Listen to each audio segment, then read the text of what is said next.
नमस्ते स्टूडेंट्स, मैं मोहित सिंह, प्रवक्ता यंत्र की राजकीय पॉलिटेक्निक महाविद्यालय झुंझुनू। इस वीडियो लेक्चर में हम मैकेनिकल डिप्लोमा थर्ड ईयर के subject ME 309 mechanical estimating and costing, उसका जो यूनिट है एस्टिमेशन इन वेल्डिंग शॉप, उसके बारे में इस वीडियो में हम पढ़ेंगे। वेल्डिंग की हम बात कर चुके हैं कि जो वेल्डिंग प्रोसेस उसमें दो या दो से अधिक मेटल्स को डिजायर्ड टेम्परेचर है, वांछित टेम्परेचर उस तक गर्म करके उनको जोड़ा जाता है। प्रेशर का प्रयोग किया जा सकता है या नहीं भी रिक्वायर्ड है तो नहीं करने की भी जरूरत रहती है। साथ में फिलर मेटल का आप यूज कर सकते हो, यदि रिक्वायर नहीं है तो नहीं भी कर सकते हो। ठीक है, तो वेल्डिंग प्रोसेस है। गैस वेल्डिंग की जब बात करते हैं तो इसमें 2 टेक्निक्स काम में ली जाती है प्रैक्टिस में। पहली है लेफ्ट वार्ड वेल्डिंग और दूसरी है राइट वार्ड वेल्डिंग। तो लेफ्ट वार्ड जो वेल्डिंग होती है, जिसे 4 हैंड वेल्डिंग भी कहते हैं, इस प्रकार की वेल्डिंग में जो वेल्डिंग स्टार्ट होती है राइट हैंड की तरफ से, यानी दाएं हाथ की तरफ से, और बाएं हाथ की तरफ वेल्डिंग करते हुए चलते हैं।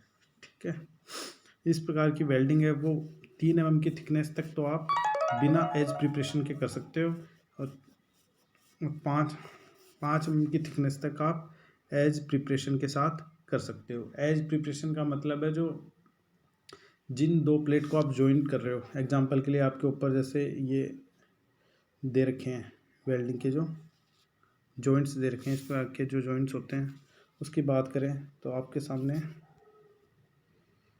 जैसे ये दे रखा है बीवेल, ये जॉइंट दिख रहा है आपको। इसमें एक प्लेट तो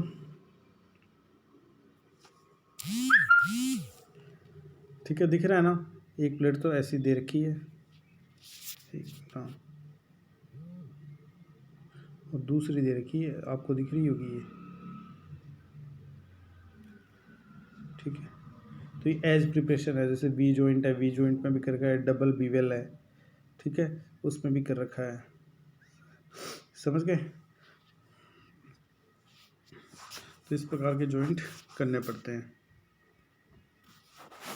तो उसे कहते हैं एज प्रिपरेशन, है ना। जो एज है जहाँ पे अपन जॉइंट करने हैं उन एज को तैयार करना, ताकि जो वेल्डिंग का जो जॉइंट है वो स्ट्रॉन्ग बने। ठीक है, तो ये हो गई लेफ्ट वार्ड वेल्डिंग। अब बात करते हैं राइट वार्ड वेल्डिंग की। राइट वार्ड वेल्डिंग में क्या होता है कि आप लेफ्ट हैंड की तरफ से स्टार्ट करते हो, राइट हैंड की तरफ मूव करते हो, यानी वेल्डिंग स्टार्ट की है लेफ्ट हैंड की तरफ से और राइट हैंड की तरफ वेल्डिंग करते हुए आगे बढ़ोगे, तो ये है राइट वार्ड वेल्डिंग। यानी आप ध्यान में रख सकते हो, जिस हाथ की तरफ अपन चलते हैं तो वो वाली वेल्डिंग है। यदि लेफ्ट हैंड की तरफ चल रहे हो राइट हैंड से तो वो लेफ्ट वर्ड है, और राइट हैंड की तरफ चल रहे हो तो राइट हैंड है। इस प्रकार की वेल्डिंग है जो 8 mm की थिकनेस तक आप बिना एज प्रिपरेशन के कर सकते हो। जबकि 8 mm से ज़्यादा की थिकनेस की जो प्लेट है उसको जॉइंट करना है तो आपको एज प्रिपेयर करना पड़ता है। जैसे बीवेल कर दिया आपको 30 डिग्री का, है ना, बीवेल जॉइंट है वो तैयार करना पड़ता है, एज बीवेल शेप में देना पड़ता है। गैस वेल्डिंग है वो 25 mm तक की थिकनेस पे काम में ली जा सकती है। यदि 25 mm थिकनेस तक के मेटल पीस आपको जॉइंट करने हैं तो आप काम में ले सकते हो। इसके अलावा ये बहुत सारी मेटल्स पे इसका एप्लीकेशन किया जा सकता है। ठीक है, जैसे इलेक्ट्रिक आर्क वेल्डिंग स्पेशल ज़्यादातर जैसे माइल्ड स्टील इनके लिए यूज़ होती है। जबकि ये जो गैस वेल्डिंग है बहुत से जो डिफरेंट टाइप्स ऑफ मेटल्स हैं उन पे भी आप एप्लीकेशन इसका कर सकते हो। अब बात करते हैं एस्टिमेशन की। ये तो वेल्डिंग के बारे में देख लिया। एस्टिमेशन ऑफ वेल्डिंग कॉस्ट, यानी वेल्डिंग की कॉस्ट का जब एस्टिमेशन करते हैं तो कौन कौन सी कॉस्ट अपने को कंसिडर करनी पड़ती है। सबसे पहली कॉस्ट है प्रिपरेशन कॉस्ट। प्रिपरेशन कॉस्ट का मतलब है तैयार करना, प्रिपरेशन का मतलब ये तैयार करना। तो तैयार करने के लिए जो कॉस्ट लगती है वो प्रिपरेशन कॉस्ट है। इस प्रकार की कॉस्ट में जैसे आपने एज प्रिपेयर किया आपने, जैसे वी जॉइंट बना रहे हो तो वी शेप में एज है जहाँ पे जॉइंट करनी है, जैसे आपने वी जॉइंट बना दिया। ठीक है, जैसा भी आप कर रहे हो तो एज प्रिपरेशन की उसकी कॉस्ट तो लगती है, तो वो आपको देखनी पड़ती है। जैसे ये वी जॉइंट आपने डबल वी जॉइंट है ना, एज प्रिपेयर किया है। आप स्क्वायर भी कर सकते हो, ये भी जॉइंट है, तो ये एज तैयार करने पड़ते हैं। जो भी ऐसे बहुत सारे जॉइंट होते हैं, ठीक है, अलग अलग टाइप के, तो एज प्रिपेयर करना पड़ता है, तो उसकी कॉस्ट जो शामिल होती है, इस प्रकार की कॉस्ट इसमें आती है। इसके अलावा जो अदर एलिमेंट्स है, जो वेल्डिंग के स्टार्ट होने से पहले जो कॉस्ट आती है जिनकी, चाहे मशीन सेटअप करने की कॉस्ट आ रही है, ठीक है, प्रॉपर फिटिंग करने की आ रही है, उसको मेटल पीस को काटने में जो आप मेटल पीस को काटते हो, ठीक है, उसकी कॉस्ट आ रही है, ठीक है। तो वो सारी कॉस्ट इसमें शामिल होती है प्रिपरेशन कॉस्ट में, यानी वेल्डिंग स्टार्ट होने से पहले जो आपका खर्चा लग रहा है एज प्रिपरेशन करने में और अन्य काम में, एज प्रिपरेशन कॉस्ट है। इसके बाद है एक्चुअल वेल्डिंग कॉस्ट, है ना। कॉस्ट में आपको बता दिया क्या क्या आता है। उसके बाद है एक्चुअल वेल्डिंग कॉस्ट। ये कॉस्ट हुआ जो वेल्डिंग जब करते हैं उस दौरान जो कॉस्ट जो जो खर्चे आते हैं, जैसे इलेक्ट्रोड है, जो फिलर मटेरियल यूज़ करते हैं, ठीक है, और जो गैस कंज्यूम हो रही है, जैसे ऑक्सीजन कंज्यूम हो रही है, एसिटिलीन कंज्यूम हो रही है, लेबर कॉस्ट है, इत्यादि इसमें आते हैं। तो देख लेते हैं। पहला है इसके अंदर एक्चुअल वेल्डिंग कॉस्ट में क्या क्या आता है। पहला पॉइंट है cost of material use in welding, जैसे ऑक्सीजन है, एसिटिलीन है, फिलर रोड है, फ्लक्स है, इत्यादि जो मटेरियल यूज़ होता है वेल्डिंग के दौरान, वो होती है कॉस्ट ऑफ मटेरियल। दूसरी कॉस्ट इसके अंदर आती है लेबर कॉस्ट, ठीक है। तो ये वो कॉस्ट है जो लेबर उसके लिए काम कर रही है, जो वेल्डिंग कर रहा है जो व्यक्ति, उसकी जो उसमें इन्वॉल्व है, उनकी जो कॉस्ट आती है वो लेबर कॉस्ट है।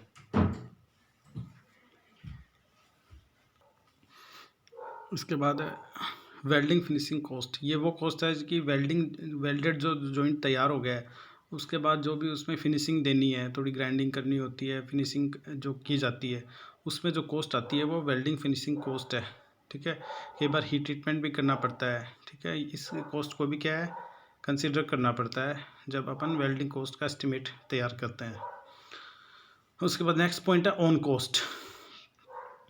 ये वो कॉस्ट होती है जो उस वेल्डिंग ऑपरेशन के लिए जो आवश्यक इक्विपमेंट है, अदर फैसिलिटीज़ उसके लिए रिक्वायर्ड है, उन पे जो खर्चा आता है, उनको भी जब हम वेल्डिंग की जो कॉस्ट का एस्टिमेशन करते हैं तो इसको भी कंसीडर करना पड़ता है। जैसे आपने प्लांट लगा रहा है तो वेल्डिंग मशीन भी खरीदी है, बिल्डिंग का किराया भी है, ठीक है, अदर स्टाफ भी रख रखा है, जो हेल्पर स्टाफ है, और जो सुपरमैन, सुपरवाइज़र और फोरमैन इत्यादि जो स्टाफ रख रखे हैं, इत्यादि जो ऐसे जो ओवरहेड है सारे इस ऑन कॉस्ट में शामिल कर लिए जाते हैं, ठीक है।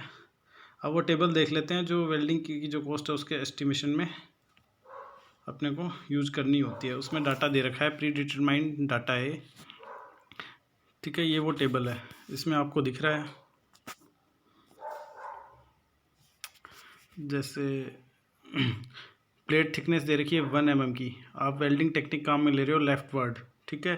तो फिलर रोड यूज़ होती है, उसका डायमीटर कितने का रखना है 1 mm का, ठीक है। ऑक्सीजन का जो कंजप्शन है क्यूबिक मीटर पर आवर में, यानी एक आवर में कितनी क्यूबिक मीटर ऑक्सीजन कंज्यूम होगी, वो 0.04। ये डाटा है प्री डिटरमाइंड, ठीक है। एसिटिलीन कितनी कंज्यूम होगी क्यूबिक मीटर पर आवर में है 0.02। वेल्डिंग टाइम इसके लिए कितना चाहिए पर मीटर इन मिनट में, यानी 1 मीटर की वेल्डिंग जो करते हैं हम, ठीक है, उसमें कितना टाइम कंज्यूम होता है। तो 1 mm की थिकनेस के लिए है 9 से 11 मिनट तक लगते हैं 1 मीटर की, यदि आपको वेल्डिंग करनी है तो। फिर length of filler road required है वेल्डिंग की इन मीटर, है ना। आपको जो फिलर रोड है उसकी कितनी लेंथ चाहिए होती है कि पर वेल्डिंग मीटर के, है ना, तो इसके लिए चाहिए 1 मीटर, ठीक है।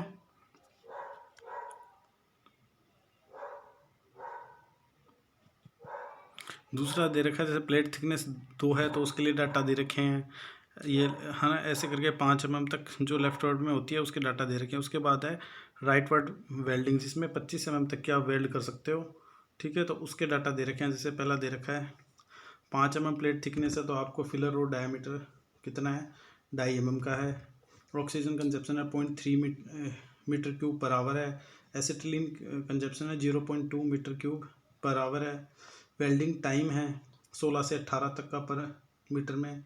और लेंथ ऑफ फिलर रोड जो आपको चाहिए उसकी लेंथ कितनी चाहिए पर मीटर वेल्डिंग करने के लिए 3.3, ठीक है। यानी आपको यदि 1 मीटर लंबा जॉइंट वेल्डिंग का तैयार करना है गैस वेल्डिंग से 5 mm की थिकनेस से, राइट वर्ड जो वेल्डिंग टेक्निक है उसके लिए आपको लगभग 3.3 मीटर लंबी फिलर रोड चाहिए। फिलर रोड वो मटेरियल है जो वेल्डिंग जॉइंट को तैयार करता है, ठीक है। जैसे इलेक्ट्रिक आर्क वेल्डिंग में इलेक्ट्रोड अपन यूज़ करते हैं, वो साथ में एक फिलर मटेरियल का भी काम करता है, ठीक है। मेटल को भी पिघलाता है वो दोनों को, और वो उसमें भी काम आता है। ऐसे यहाँ पे गैस वेल्डिंग आपने देखी होगी, तो अलग से एक फिलर जो रोड है, फिलर मटेरियल होता है, उसकी एक रोड होती है, उससे वो मेटल क्या है जो दिन को आप जॉइंट करना उससे वो जॉइंट होता है ना। तो आपने देखा होगा पीतल वगैरह इनका यूज़ किया जाता है। आपने गैस वेल्डिंग के जॉइंट देखे होंगे, स्टील पे जॉइंट कर रखा था, वहाँ पीतल सा लगा हुआ होता है, तो वो क्या है, फिलर मटेरियल है। तो 1 मीटर लंबा जॉइंट तैयार करना था, वो लगभग 3.3 मीटर लंबी फिलर रोड चाहिए। स्टैंडर्ड डाटा है, ठीक है। इसी क्योंकि जब आप एस्टिमेट तैयार करते हो तो एस्टिमेट क्या है, ना तो ओवर एस्टिमेटिंग होनी चाहिए ना अंडर एस्टिमेटिंग। ध्यान में रखने वाली बात है कि डाटा एकदम एग्जैक्ट होना चाहिए, क्योंकि यदि आपने, जैसे आपकी कोई इंडस्ट्री है, ठीक है, आपने कोई टेंडर निकला है कोई इक्विपमेंट का कि ये इक्विपमेंट तैयार करके देना इक्विपमेंट, तो आपको टेंडर में कॉस्ट डालनी होती है। यदि सपोज करो आपने अंडर एस्टिमेटिंग कर दी, यानी वो जो रेट है उससे कम में, तो आपका गलत कर दिया आपने। अंडर एस्टिमेटेड जो खर्च आना चाहिए था उस इक्विपमेंट का, मान लो 100 रुपये, आपने गलत एस्टिमेट किया, डाटा गलत यूज़ किया, आपका एस्टिमेट आ गया 80 रुपये। आप सोचोगे 80 रुपये में तैयार हो जाएगा, आप टेंडर भर देते हो, ठीक है।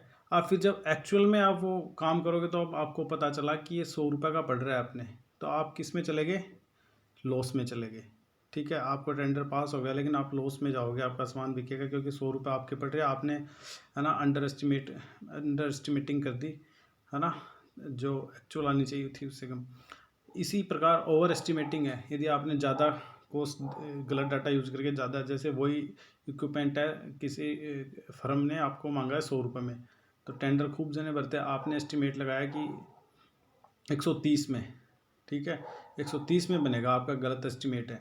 आपने टेंडर भरा, आपका एस्टिमेट गलत था, तो वो आपको टेंडर मिलेगा ही नहीं, क्योंकि अदर जो फर्म है उन्होंने सही एस्टिमेट तैयार किया है, किसी ने 110 का, 105 का, किसी ने 120 का, तो उनको मिलेगा टेंडर।